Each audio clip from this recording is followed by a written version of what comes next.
দৈনন্দিন জীবনের সবচেয়ে প্রয়োজনীয় একটা মশলা হচ্ছে কাঁচামরিচ। অনেকেই আবার ভাতের পাশে একটা কাঁচামরিচ হলে বেশ অনেকগুলো ভাত খেয়ে ফেলতে পারেন।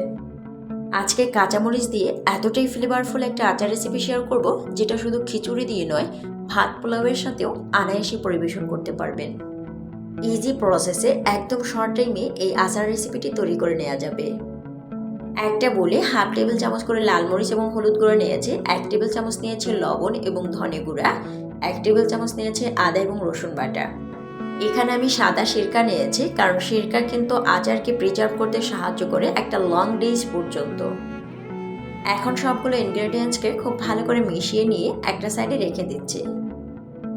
চলে এসেছি রান্নার প্রসেসিংয়ে। একটা প্যানে হাফ কাপ নিয়ে নিচ্ছি সরিষার তেল। আচারের পরিমাণটা যদি বেশি হয় তবে অবশ্যই তেলের পরিমাণটা বাড়িয়ে দিবেন। তেলটা সামান্য গরম হলে 1 টেবিল চামচ দিয়ে দিচ্ছি গোটা পাঁচফোড়ন। মিনিট খানিক ভাজলে দেখবেন পাঁচফোড়ন থেকে খুব সুন্দর একটা ফ্লেভার বের হচ্ছে, তখনই ধরে নিতে হবে পাঁচফোড়নটা খুব ভালো করে ভাজা হয়ে গেছে।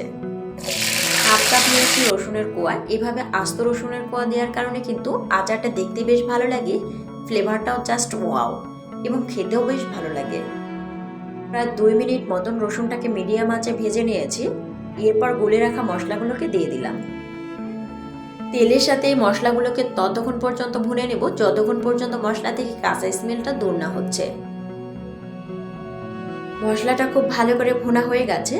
এখন আমি এখানে 1 কাপ মতন কাঁচামরিচ নিয়েছি। কাঁচামরিচের বোটার সাইডটা কিন্তু একদম পরিষ্কার করে বেছে নিয়েছি। আপনি যদি মনে করেন কাঁচামরিচটা বেশ ঝাল খাবেন, তাহলে মাঝ বরাবর একটু চিড়ে নিতে পারেন। 1 টেবিল চামচ দিয়ে দিচ্ছি সরষে বাটা। কাঁচামরিচের আচারে সরষে বাটাটা দেওয়ার কারণে কিন্তু খুব ভালো একটা ফ্লেভার আসবে এবং আচারটা খেতেও বেশ ভালো লাগে। এখন চুলার আঁচকে একদম লোতে রেখে একটি ঢাকনা দিয়ে এই আচারটাকে কুক করে নেব 10 মিনিটের জন্য।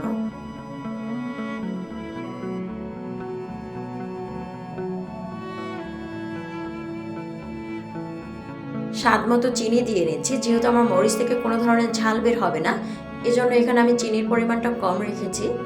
আপনি যদি চিড়ে দেন তাহলে চিনির পরিমাণটা চাইলে একটু বাড়িয়ে দিতে পারেন। এখন অপেক্ষা করব এই আচারের তেলের সাথে চিনিটা প্রপারলি মেল্ট হওয়া পর্যন্ত। কাঁচামরিচের কালারটা কিন্তু অনেকটা চেঞ্জ হয়ে এসেছে এবং আচারটাও কিন্তু পারফেক্টলি কুক হয়েছে।